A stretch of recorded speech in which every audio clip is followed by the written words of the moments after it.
Hey guys, welcome to Solo ReacTalk. Today I'm going to be reacting to Star Wars vs. Warhammer 40K Episode 7, The Crimson Razors.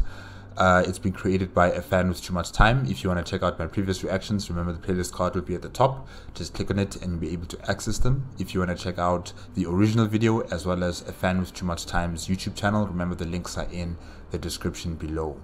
Last week, Episode 6... what was it called again? The Skywatch, yes. Battlefleet Zectech is going through a managerial reshuffling. Yeah, that's what I'll call it. Managerial reshuffling. Many influential men and women of the Imperium of Man have had to retire early, and new people had to be brought in who would be, you know, working with the Chapter Master Orion, and also with the rest of Battlefleet Zectech. Lord Admiral Rolla has been called to, you know, discuss with the Chapter Master. We don't know for certain what's going to happen in that meeting. Hopefully she doesn't die. Hopefully she continues with her job and she's not replaced. So there's been a lot of political assassinations and reshuffling of various positions within Battlefleet Zectech while they've been attacking the Star Wars fleet. And, you know, it's just something that you have to expect from the Warhammer 40K side. You will have times of complete certainty about who's in charge and, you know, who they represent and who do they have to report to. And then there'll be times where there is calamity and things have to change, and they have to change very quickly. And that's what's just happened right now with Battlefleet Zectech. Things have changed, and hopefully stability will come out of this change. Like, there won't be any more confusion, there won't be any threats of division. You know, hopefully Chapter Master Orion has his Battlefleet in his firm control, hopefully. But now it seems that we are heading towards the Crimson Razors, and we're going to see what's going on their side. I know that they jumped ahead of Battlefleet Zectech, so the Chapter Master, I think it was Javik, is with them, and I don't know where he is exactly. I thought he would have been the first one to rendezvous with the Atlas of Steel, but it seems he's not with the Battlefleet Zectech. They probably went somewhere else. And yeah, let's continue. Episode 7. 3, 2, 1, go.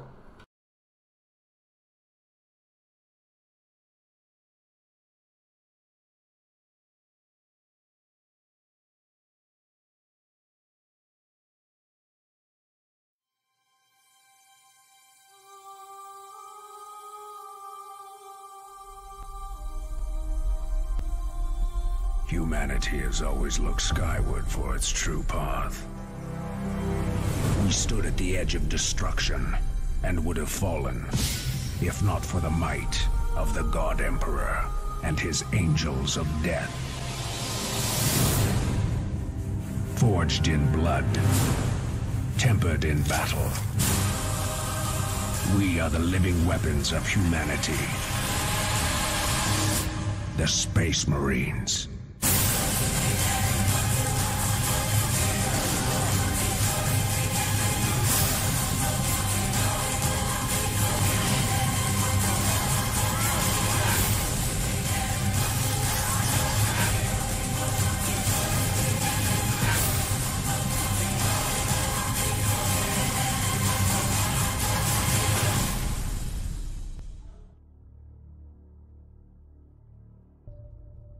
Okay, I have to say, I only recognized Hell's Reach from those small little snippets. It's only Hell's Reach. All these other cinematics or videos, I don't know them.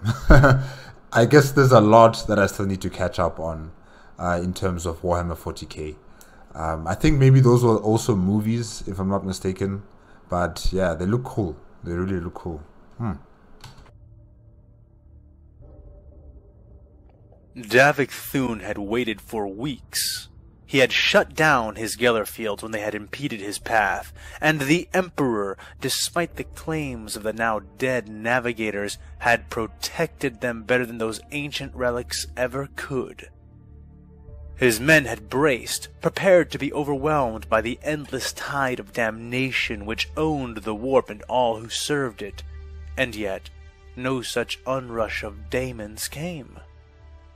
Things came, of that he was certain, but they were not the vicious entities his men had been ready to die fighting. A black and white fog had blown into his ship, moving through walls and bodies without pause or impediment. With this strange mist came souls, but not many.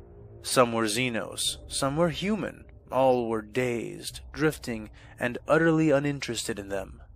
He would have had his librarians capture some of them for interrogation, but they were too busy steering his ships in place of the navigators.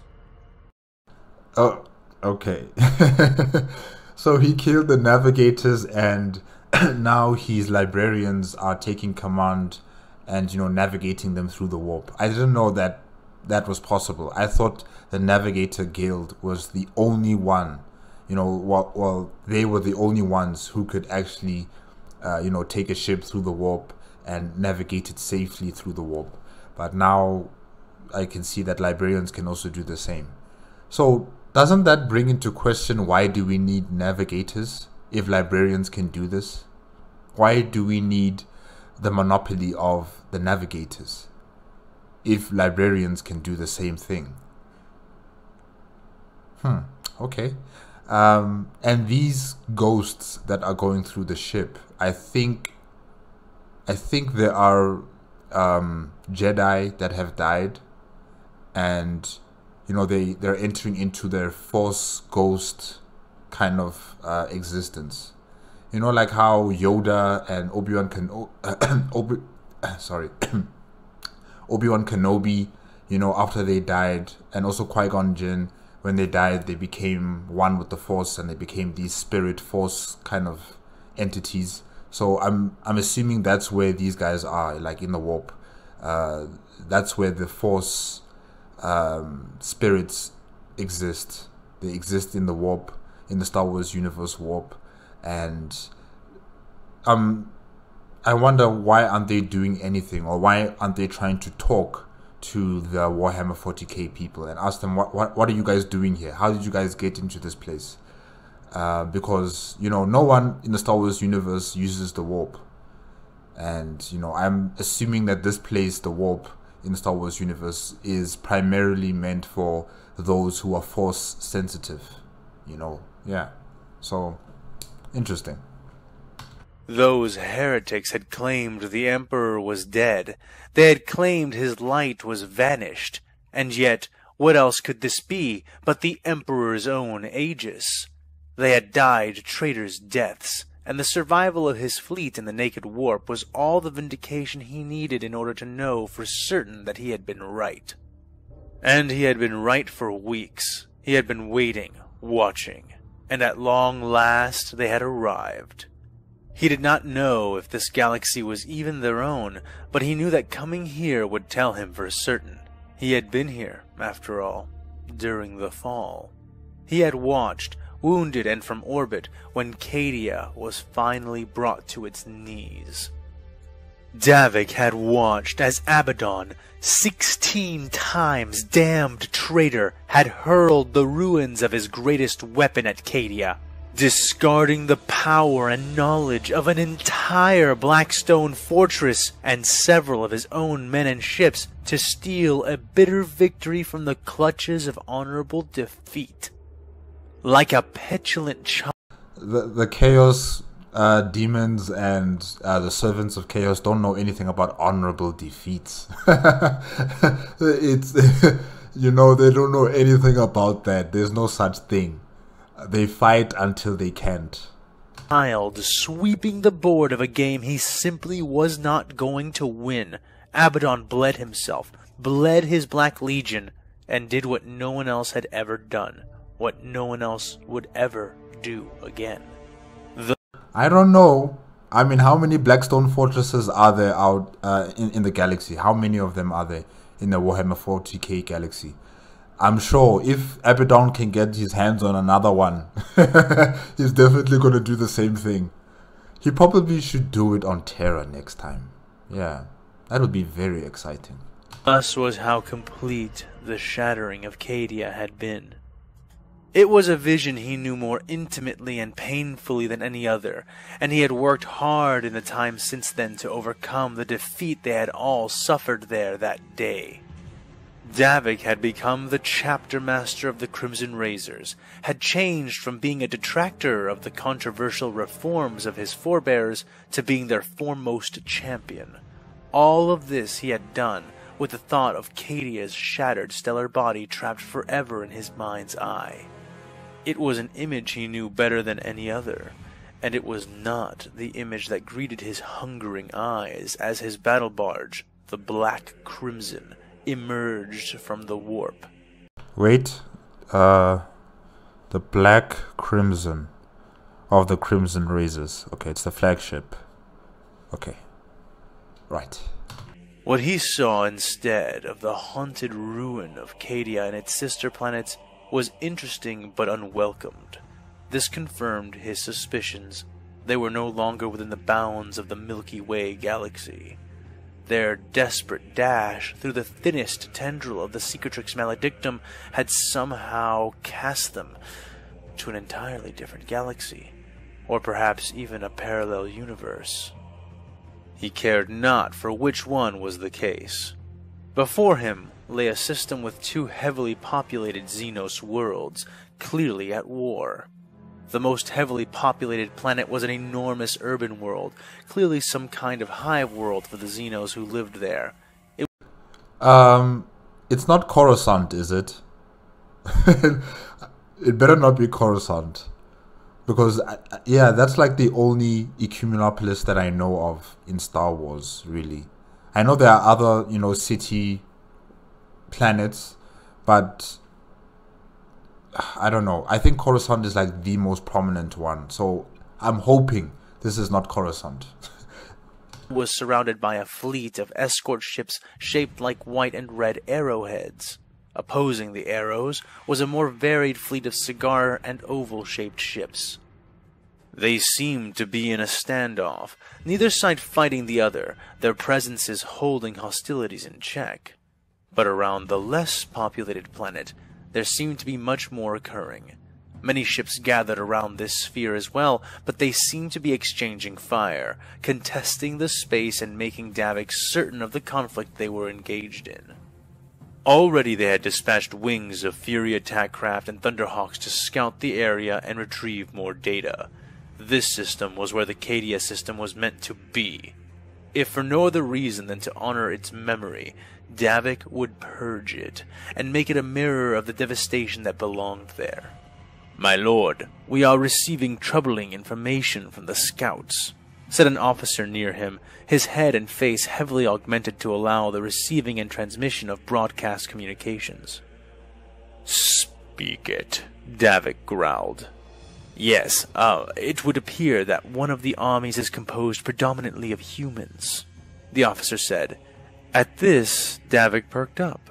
Humans? Then perhaps there was a purpose to being in this galaxy after all. But his ponderings on such possibilities were cut violently short when his officer concluded his report. "And the other side appears to be making rampant use of abominable intelligence." Davik rose from his command throne, his ancient armor whining as he rushed to the hololithic display. "How much?" he asked. "Like the Tau, like the Eldar." No, not like the Tau, not like the Eldar. Also not like the Necrons, really. This mechanical intelligence is very toned down. It's not artificial intelligence. It's like virtual intelligence. It's like just a tool, really. They're not really a threat until you give them a command. So, yeah, they'll be easy to kill. Let's just say that. They'll be very, very easy to kill. They're not as threatening as, you know, the artificial intelligence from the Warhammer 40K universe. So you don't have to worry about that. The officer shook his head, eyes wide. No, my lord. They are all machines. No biologicals found amongst them, he reported. Necrons. The chapter master of the Crimson Razors swore. It will be them that we attack first. Leave no Xenos machines or constructs standing. Tell the Astra Militarum to prepare themselves. We are taking the planet they are fighting over. We are cleaning it of all Xenos and all AI. Imagine the Imperial Guard versus the droids from the Star Wars universe. It's going to be epic. I think it's really going to be something very interesting to see, especially with the Imperial Guard with their, you know, las guns and their bayonets, and then you have the commissars as well. It's just going to be very interesting. Then we shall move to the next planet. If the humans capitulate, then perhaps there will be a place for them. If not, then let us remember that the fate of heretics, traitors, Xenos, and abominations are all one and the same.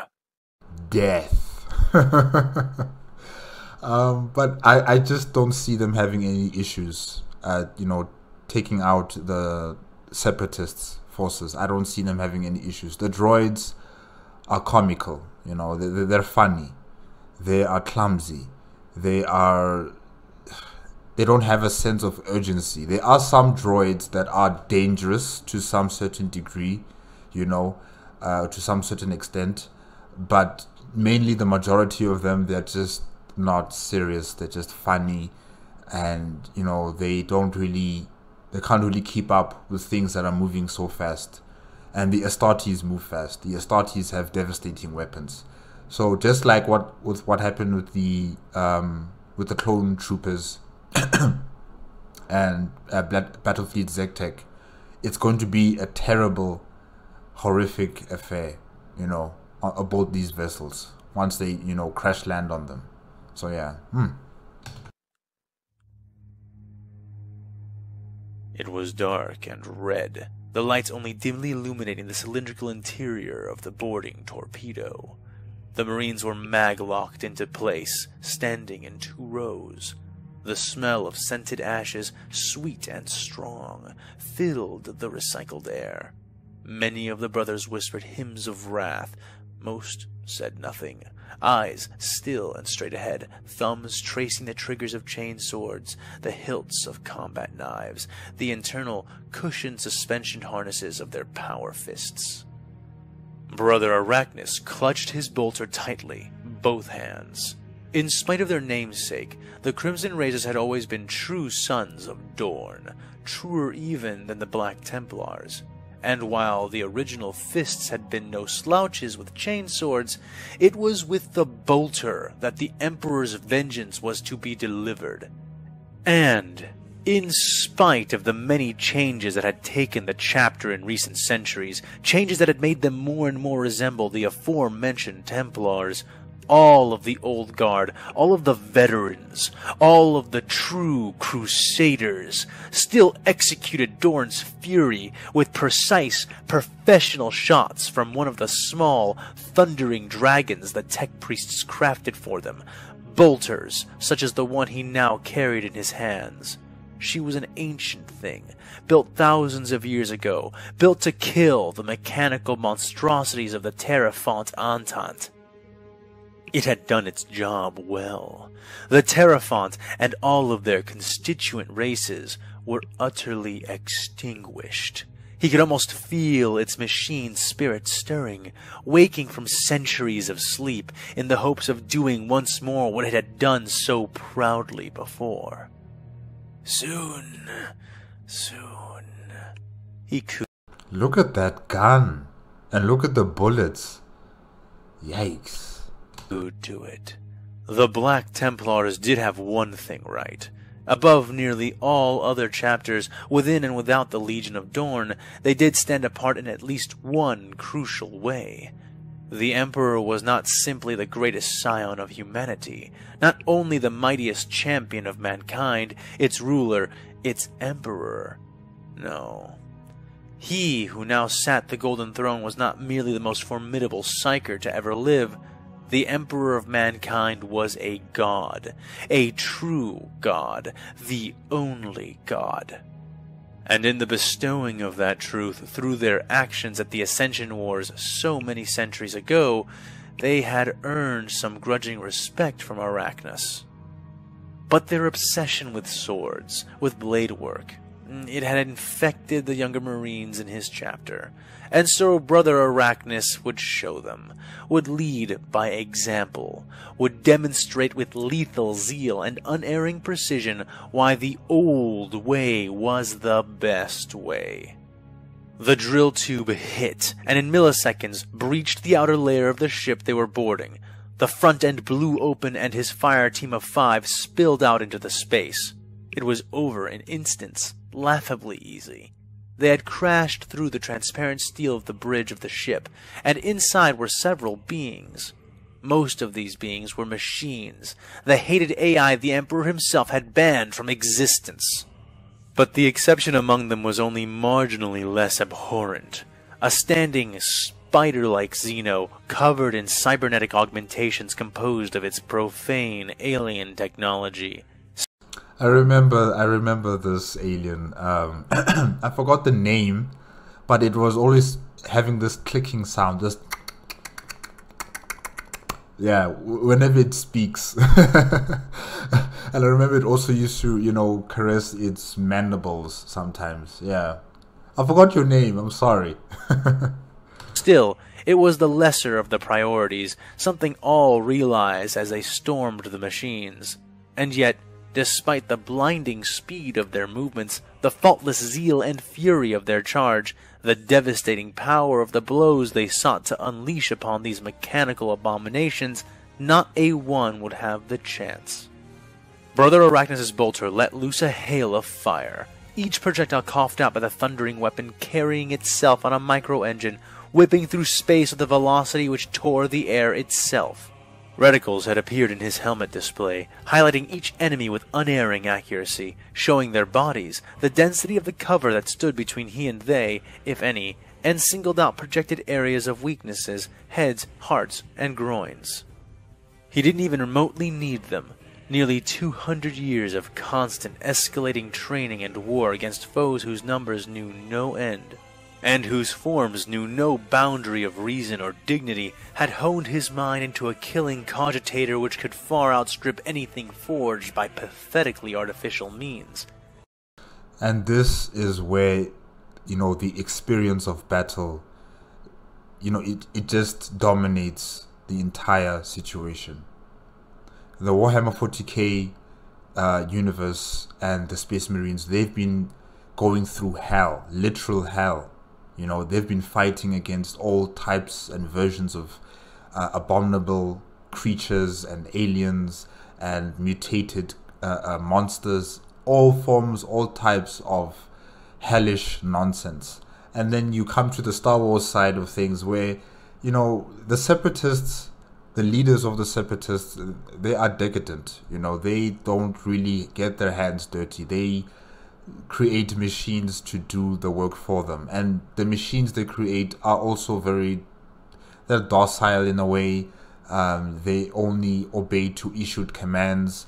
They don't have artificial intelligence. They don't think for themselves. They don't try to improve their tactics. They are just robots that are given guns and told when to shoot and how to shoot and retreat or advance. That's it. So the experience gap is so vast that anything that the Separatists throw at these guys, it's just pointless. Just like with the clone troopers, the stock differences between these two forces, it was just nightmarish and just a total calamity for the Star Wars side of things. He was the blood of Dorn. He was the rage of man. But he did not shout this, not with his mouth. He shouted it with his bolter as it rained micro-missile-like death upon all false life in the room, each round finding a head, a chassis, or landing close enough to the target to destroy their bodies from the proximity of the detonating bolt rounds. Chain swords slashed, power fists crunched, and combat knives gouged, but they stole no life that Brother Arachnus' beloved bolter had not already taken. His younger brothers turned, helmed faces masking glares, but Brother Arachnus merely smiled into his mask and shrugged his shoulders. The only one who had not even bothered, who had clearly foreseen the example he had intended to set, was Brother Taslion, their tech marine. Several times the veteran that Arachnus himself was, but barely a space marine in his opinion. Even without his encompassing armor present, Arachnus doubted that any flesh could be seen remaining on Brother Taslion's metal body. Just as most of the brothers of the chapter had come to recognize the Emperor as the one true god, so too had Taslion and the other tech marines of the chapter come to worship the nearly profane concept of the machine god and all of the augmentation that came with it. They professed loyalty and faith in the chapter and the Emperor as well, in the form of the Omnissiah, but in truth, Brother Arachnus didn't trust it, and he wasn't the only one. Yeah, the internal politics within the Space Marines. It's not only just the chapters might be having, grudges with one another, but also the groups, the teams that are created. When you have a tech marine who worships the Omnissiah, and then you have your normal Space Marines who worship the God Emperor, it just creates that underlining, issues amongst the Space Marines. But they still work together. The internal politics doesn't overwhelm what their objectives are, and what their mission is. So that's a good thing. It's just that, in the Warhammer 40K universe, people are in their own different factions. They're all working for their own interests. But, when they are called to work together, they will do it. They will do it. Yeah. Brother Taslion seemed to glide across the room on a writhing, coordinated swarm of metallic tendrils and ambidextrous arms, moving over the machine corpses and consoles of the bridge with ease as he made his way to the main computer, and the organic cyborg standing near it. I can imagine how he's moving like that, it's just like how the Sentinels from from the Matrix, especially from the last movie, what is it, Matrix Revolution or Revelations? I can't remember. But how the Sentinels come in with their tentacles and they walk on the ground, or they're going through the pipes. Yeah, it's kind of like that probably. That's how I'm imagining Tech Marine Taslion moving around. Yeah, frightening, very frightening. Taslion crawled like a massive anthropod over the command throne of the ship, tendrils finding access panels, producing many varied inputs and output slots and patterns, testing them against every type of port and slot as his central, barely human form leered down upon the Xeno through glowing mechanical lenses.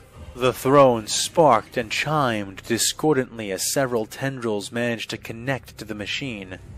"Give me full access of this ship," the tech marine ordered the spider being, using its own language to do it. "I cannot. I do not know who you are or why you are here, but run. Count Dooku would kill me if I..." He got no further as several tendrils snapped out, surrounding the alien and enveloping him. The Xeno may have begged for its life, or may have stood firm, prepared to resist all. That was irrelevant, and the unverified conclusion of its actions didn't bother Brother Taslion in the slightest as his mechadendrites found the access and input slots around the alien admiral's collar. Its body went rigid as its mind was invaded. The tech marine could not help but feel a grudging respect for what he found. The technology was very clean, efficient, The mind impulse connection between the mechanical limbs and the alien brain which controlled them was sublime, smooth, and afforded him easy, almost pleasurable access into the creature's thoughts. That was not to say that it was without defenses, as several neural nets, firewalls, and proxy signals were deployed in rapid succession in an attempt to drive him out. But they barely slowed him down. After all, compared to the religious obsession of the defense rituals which guarded Adeptus Mechanicus systems of all kinds, the timeless, almost mindless force of Necron defense protocols, and the living and corrupting horror of Data Daemon counter-engrams, these defenses were trivial. And also in terms of, technological infiltration, really like the Star Wars universe of things just can't compete with Warhammer. In Warhammer, they're dealing with the Necrons, they're dealing with corrupted AI, they're dealing with all these versions of artificial intelligence that are specifically designed to infiltrate, to overtake, to destroy, to control any form of technology, especially that's created by the Imperium of Man, And the Star Wars side of things, they're just not prepared for something like this. This is, you can imagine the kind of pain that the Separatist is going through right now. He probably cannot understand how is it that this person or this creature is able to infiltrate his mind so fast and so easily. He must be going through so much pain as he resists the urge to cooperate with the Tech Marine. Oof. And so, while the alien was technically not without defenses, it would be misleading to believe that he was anything but defenseless before the dissecting data drills and cipher-sundering engrams which the Tech Marine countered with. In the end, it was only will and will alone which could stand against any true invasion of the mind, and the will of the spider being was a sly, pernicious, but subtle thing, and it crumpled in his metaphorical fist when confronted so directly and so mercilessly. And so, like a beast having brought down its wounded prey, Brother Taslian began to dissect and devour the information contained within the mind of the Xeno.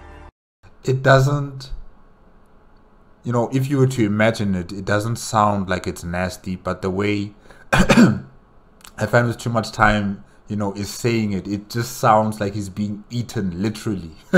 Literally, he's just being devoured by the Tech Marine. But of course, this is just happening inside the mind, and the information is being extracted from the Separatist general. So yeah. It was called Trench, and it fought for the Confederacy of Independent Systems. The alien screamed, panic and horror spilling over its thoughts as it began to realize what was being done to it. Taslian wiped the disparate emotions away like a callous surgeon wiping gore off of his eye shield. It was here fighting the Galactic Republic, and it was about to retreat from this battle. It had set a bomb to explode, a bomb that would wipe out the planet and the combined armies beneath them. It struggled and kicked in the Marine's mental grasp, but he held it firm and tight as he forced the probes of his mind deeper, seeking the information he now needed. The bomb's deactivation code. Realizing his intention, the Xenos flailed one last time, using all of its strength and will. It struggled so hard, so violently, that it tore its own mind to shreds, and its neural mental circuits, never having been designed to maintain this kind of input and output strain, burnt out. But I guess Trench is dead. Okay. Despite succeeding in depriving Brother Taslian of further tertiary data, the alien had failed to keep him from the deactivation code to the bomb. Still connected to the main console, he began eating and chewing his way through its security protocols and defenses. He had not gotten that access code, and even now he feared that, despite the ship's inability to resist him forever, it would resist him long enough to enable the bomb to go off. The chapter master had expressed a desire to conquer this world. Allowing the Xenos to destroy it ahead of their advance would not benefit the Omnissiah. And then he found something interesting. An exterior connection. Another hacker doing something similar to what he was doing. R2-D2? Or is it another astro droid, maybe? Oh. And it was not merely a man or woman at a panel. It was a mind-linked unit, just like himself. He seized the individual violently and by surprise, penetrating deeply into its mental defenses before it even realized what was happening. Okay, so it's not R2-D2. Alright. And as Taslian closed his fingers around this being's thoughts, he was shocked, and for the first time in a long time, stunned by what he discovered. A human. A fellow human.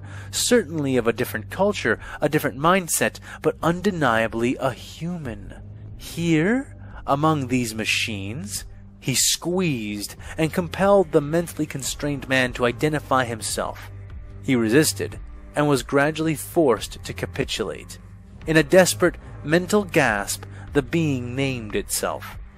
Echo! My name is Echo, and if you're not a separatist, then I am not your enemy! Echo, what are you doing here? Oh wow. Okay. Phew.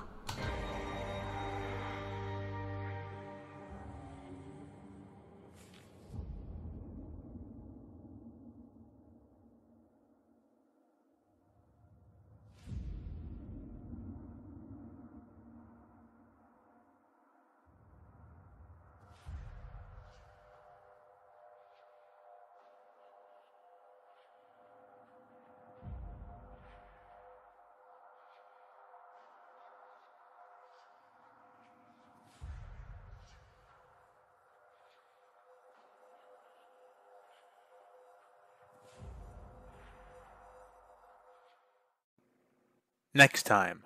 General, where are you going? Rex asked as Anakin began to run. If you can't stop the detonation, perhaps Trench can. But Echo had no time to think about the general. He would take care of himself. Time was limited, time was slipping by, and he needed to figure out the sequence before the planet cracker went off. Trust me, friend, Anakin said as he swept his saber into several quick flourishes, taking up a stance of his own. You do not want to do this. I think I made first contact with them, sir. The faction that Warrior and the hallway belong to.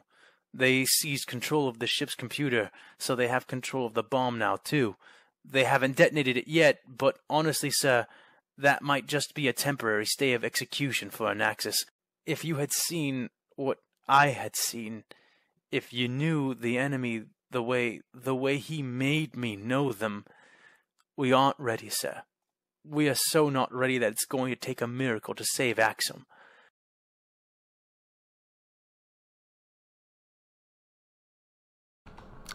Yeah, it will take a miracle. Definitely it will take a miracle. Guys, this was Star Wars vs. Warhammer 40K, Episode 7, The Crimson Razors. Yeah, yet again we're being shown the vast differences between the Warhammer 40K universe and the Star Wars universe, you know, in terms of combat, in terms of experience, in terms of technology, in terms of battle wariness and capabilities. You know, the Warhammer 40K, their culture is war. You know, they breathe it in, they breathe it out, they express themselves through war, you know. And I'm afraid the Separatists and the Galactic Republic, they're just not ready for something like this. It was really painful, you know, hearing how Trench was trying to resist the Tech Marines' intrusion into his mind. Really, like the words that AFanWithTooMuchTime was using, you know, being consumed, his mind being consumed, his mind being probed, you know, and he couldn't resist. He was, you know, frozen if I can say that. Like, he was frozen as his mind was being probed by the Tech Marine, and he was screaming out in pain once he realized what the Tech Marine was doing to him, you know. And the Tech Marine just brushed his emotions aside as if there were nothing, you know. And then, like, really, like, it just sounds so terrifying, being probed and being dissected like that by a Tech Marine. And this is all happening inside the mind. Like, nothing's happening on the outside. It's all happening in here. So you can imagine the pain, the pain that you're going through as your mind is being crushed and being extracted of information without your will, really. So I'm assuming that Trench is dead now, maybe, as well as everybody aboard the Separatist vessel. I think all the Space Marines cleared out all the droids, and now they're gaining all that information about their enemies, the tactics they use, the ships that they use, what types of weapons they use. And yeah, it's just like a win after win for the Warhammer 40K side. That's why I'm still wondering, how are they going to respond to this, the Galactic Republic and the Separatists? How are they going to respond to such an alien force? Are they going to unite as one force against the Warhammer 40K universe, or are they going to continue on the galactic civil war and then you know, at the same time also fight against the Warhammer 40K universe side? I'm just wondering about that. But yeah, the Tech Marine Thessalion, really, he was doing some painful and just horrifying and scary kind of things, you know, not only to Trench but also to Echo. Like, I can't believe Echo is on board that vessel. Wow. And yeah, luckily he survived, because we can hear his voice, you know, in the next episode that's coming. And he's aboard the vessel with Anakin Skywalker and probably other Jedi. So probably he's going to relay, you know, what he's experienced aboard the Separatist vessel, and, you know, how these people are just not like us. They are just different, very, very different. And yeah, hopefully Echo can have some answers for them, you know, in ways to defeat the Warhammer 40K universe. Maybe, I don't know. But guys, I guess that's it for today with episode 7. Remember, if you want to check out the original video as well as AFanWithTooMuchTime's YouTube channel, the links are in the description below. If you like my reaction, please give me a like, comment and subscribe to my channel. Click on the notification bell if you want to be up to date with my latest videos, and I will see you next week, Thursday. Okay?